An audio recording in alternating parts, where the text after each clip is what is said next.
無論住喺邊度，每個人都想有個安樂窩。不過倫敦同香港一樣都有土地問題，樓價排名雙雙名列前茅。想做個精明消費者，喺當地買樓租樓嘅話，除咗自己做足功課，梗係揾返個神隊友幫手帶路啦。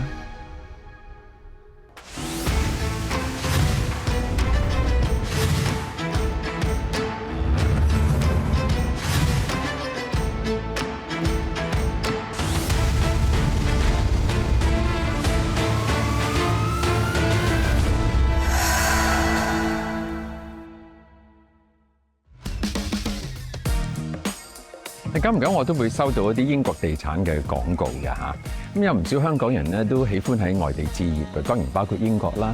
有啲係投資，有啲啊真係嚟呢度移居。嗱，咁喺英國嘅物業啊，特別喺倫敦呢個範圍咧，究竟有啲乜嘢樓可以睇嘅咧？買又好，租又好，同埋有啲咩潛規則嘅咧？所以今日咧，我最喜歡嘅做呢件事，睇樓。Hello，Stephen，好多謝你今日做我哋嘅導賞主任。好開心。睇下呢間啊？係啊，可以，你即刻入嚟。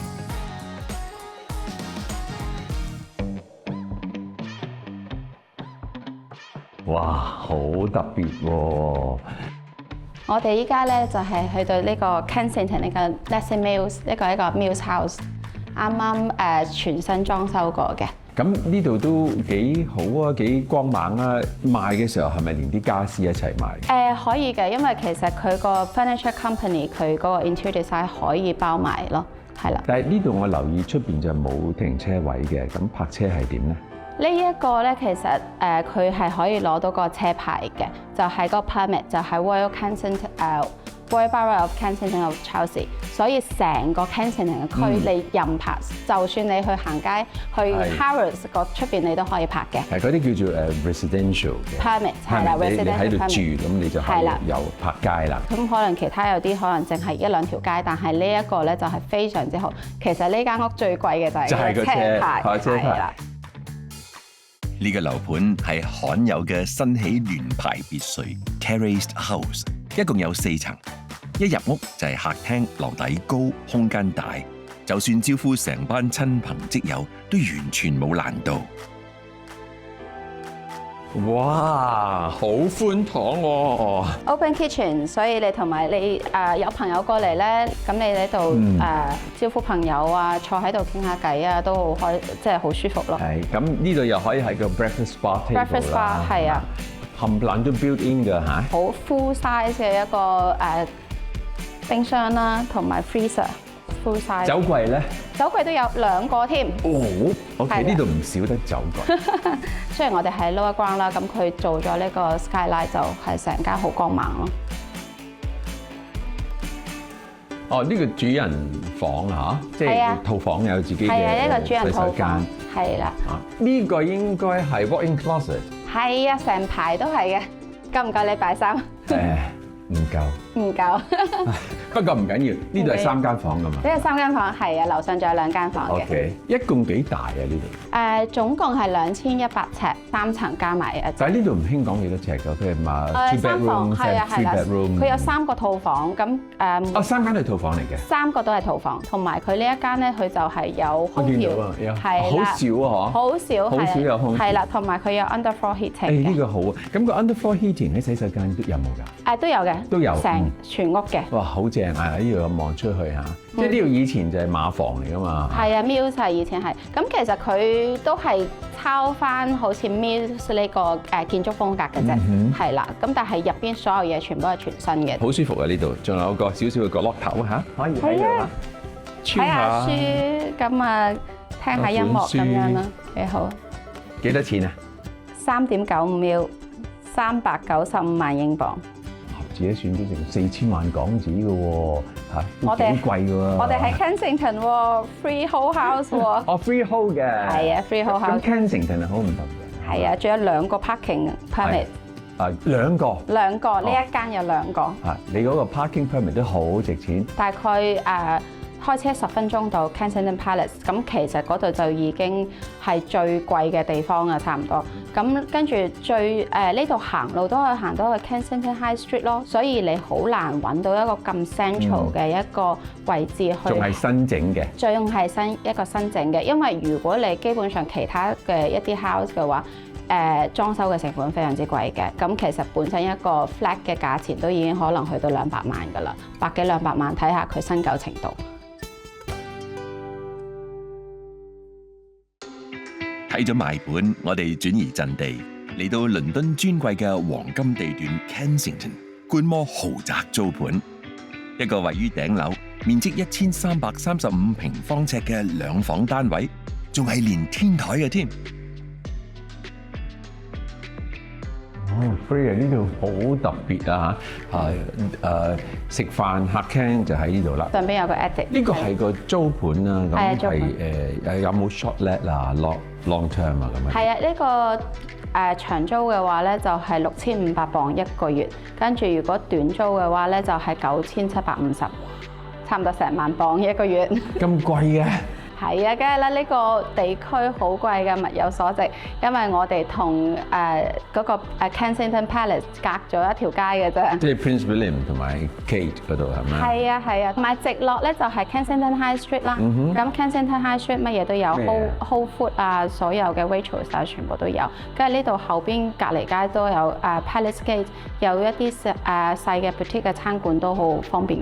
呢度好多特別嘅嘢，你呢個 attic 咧，其實你要瞓都得㗎喎，小朋友玩下秘密基地。中意出邊嗰度咧有一個嗰啲terrace 嘅平台。係啊，你好難想像喺一個倫敦咁 busy 咁中心嘅一個 area 有一個咁 private 嘅一個地方咯。Freya 呢度咁嘅面積咧，咁嘅價錢咧，嗰個 target 嘅目標租客係邊度人多咧？呢邊咧多數都係做嘢㗎啦，咁可能咧係短期你要過嚟呢邊做嘢，可能3個月啊到1年咁樣先睇下咩環境，咁就租咗呢度。咁其實你睇到其實面積都夠大嘅，咁其實都可能適合一啲係啱移民過嚟啊，幫小朋友揾緊學校嘅，先暫住先嘅。你點解做地產代理呢一行啊？你喺度幾多年？15年㗎啦，我 master 畢業咗就留咗喺度咯。咁我一開始係做會計啦，係啦。咁即係10年前咧就去咗一個華人嘅中介入邊去做一個 accountant， 跟住之後就接觸咗幫人啲 landlord 啊、啲收租啊，跟住佢哋 property 有咩問題啊，咁跟住之後。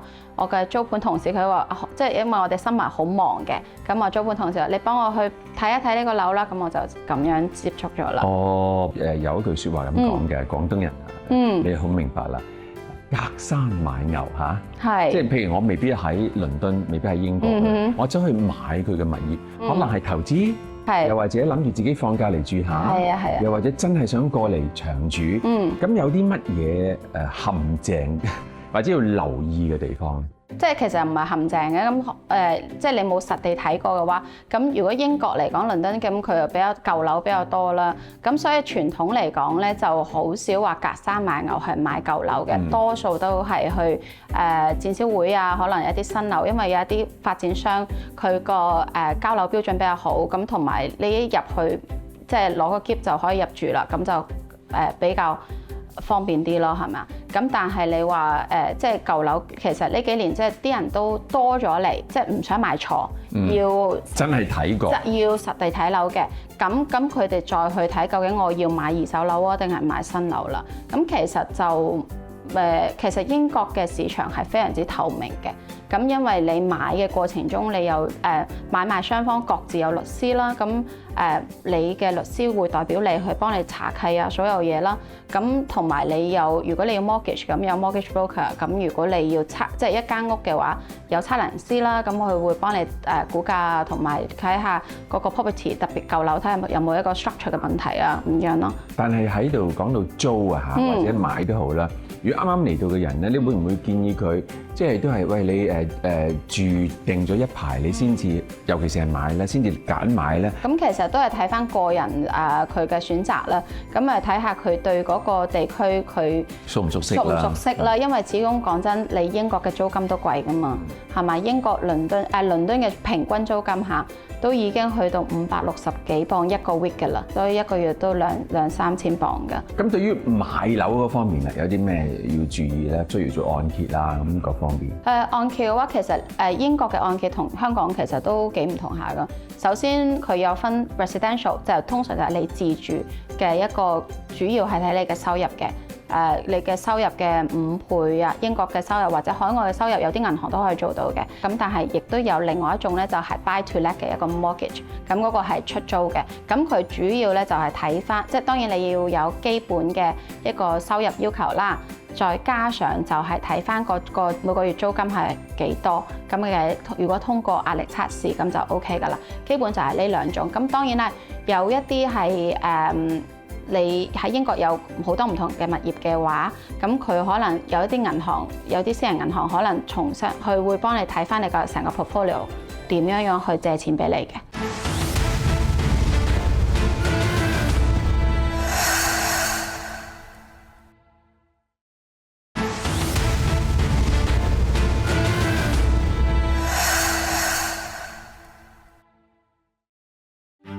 睇樓行程嚟到第3集，有另一位朋友 Pandora 為我帶路，去到位於泰晤士河畔嘅 Kingston， 睇一個充滿歷史文化底蘊嘅樓盤。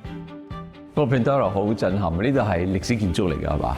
係啊，呢個係 Grade II listed building， 佢由1893年開始用嚟做 County Hall， 係啦，直至到2020年。咁呢個 development 嘅特別之處就係佢 keep 住咗佢嘅歷史價值啦 ，keep 住所有 material， 但係將入邊翻新變做新嘅 building。如果佢係受保護嘅話，佢呢啲唔可以隨便改裏邊啲嘢啦。咁我睇到咧，發覺係有呢個啲議員開會嘅地方啊，又有法庭啊，咁嗰啲都會保留㗎。係，呢啲全部都會保留嘅，係法律規定一定要保留。好，即刻去睇下。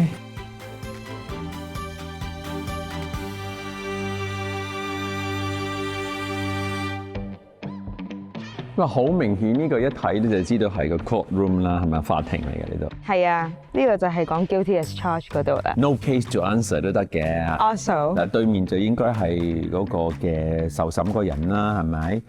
證人台啦。係啦 ，witness。呢度咧好熟口面喎，係咪借過嚟拍電影嘅俾人哋？係啊，佢呢個咧以前係101班點9嗰陣用過嚟拍戲嘅。其中一部。係啦，咁呢一個 developer 佢都知道呢個係一個好特別嘅位置嚟拍戲，之後亦都好有歷史價值，所以遲啲佢 complete 咗交放之後係唔會再開俾 public。哇！係啦，淨係用嚟拍戲嘅啫，所以我哋呢個係啊比較 exclusive 嘅而家喺度。咁我哋再過去周圍參觀下啦。OK， 好。小心啊，小心。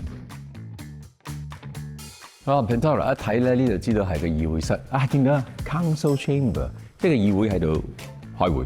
係啊，即係呢個就係所有議員會坐喺度 discuss 一啲legal 嘅嘢啦。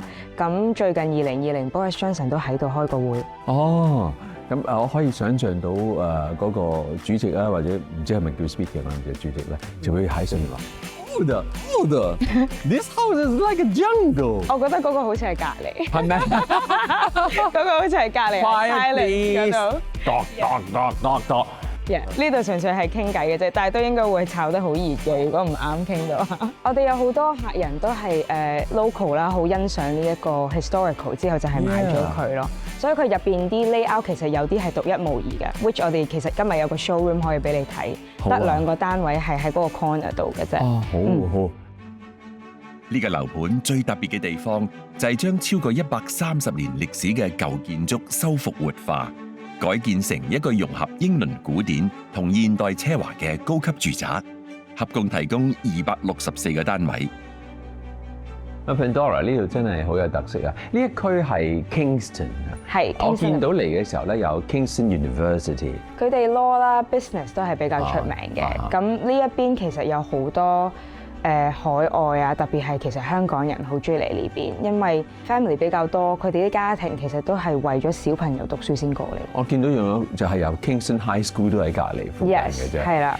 咁而家個咁樣嘅單位，呢個係一個房嘅單位啦。一房。係大約幾多尺度咧？呢個大約係700尺嘅。但我望落去就真係唔似，可能因為個樓底比較高。係，佢呢個特色就係因為佢呢個係 ground floor 嘅 plot。如果你上面嗰2-3層其實係會相對正常翻少少嘅。同埋我中意你一入門口咧，嗰個雖然唔係你嘅物業啦，嗰個走廊啦係公眾㗎啦，但係基本上都係，因為你唔俾其他人入嚟㗎啦。係啊。阿 Pandora 咁一個咁嘅單位賣緊咩價位咧？呢個賣緊75萬磅。即係大約750零萬港幣到啦，係嘛？係 asking price。有一樣嘢嗱，我都想請教下你。而家呢度都算係樓花，因為仲有啲未起好晒啦，係或者未裝修好啊咁。咁喺買樓花嚟講，喺英國啊，要留意啲咩嘢咧？我驚佢爛尾樓嘅嗱，呢度唔會，因為呢度我已經見到有 show flat，亦都真係喺度動晒工㗎啦。咁要留意啲乜嘢咧？其實我通常都好真實咁樣講俾客人聽嘅，咁當然你眼前睇唔到呢個 flat 嘅時候，你對佢嘅信心當然係唔喺度啦。但係你要睇到嘅係呢個發展商佢喺 London 入邊有幾多個 project 啦，之後你可以睇到佢嘅 history 係每一樣都係跟到procedure 跟到時間去交樓嘅。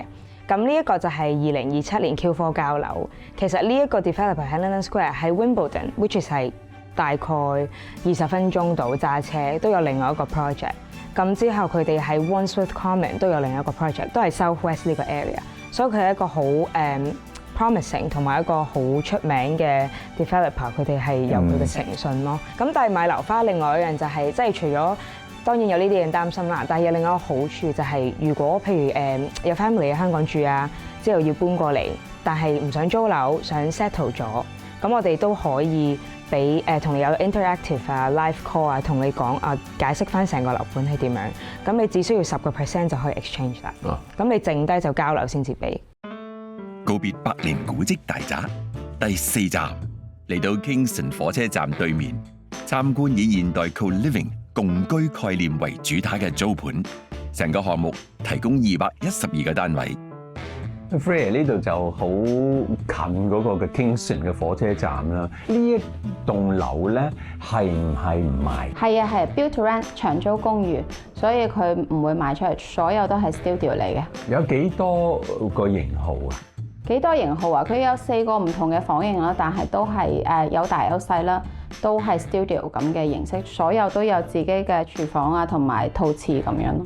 但我見到佢下邊就有一啲co-working space 一齊工作啊，有埋電腦台啊，咁嗰啲落去用好寬敞嘅。嗰啲唔需要另外收費嘅，咁佢仲有 cinema、gym 啊嗰啲都有嘅。咁除咗 meeting room 咧，同埋 private dining room 嘅話咧，咁嗰個就要rent 咯，要租咁樣一個 service 咁樣。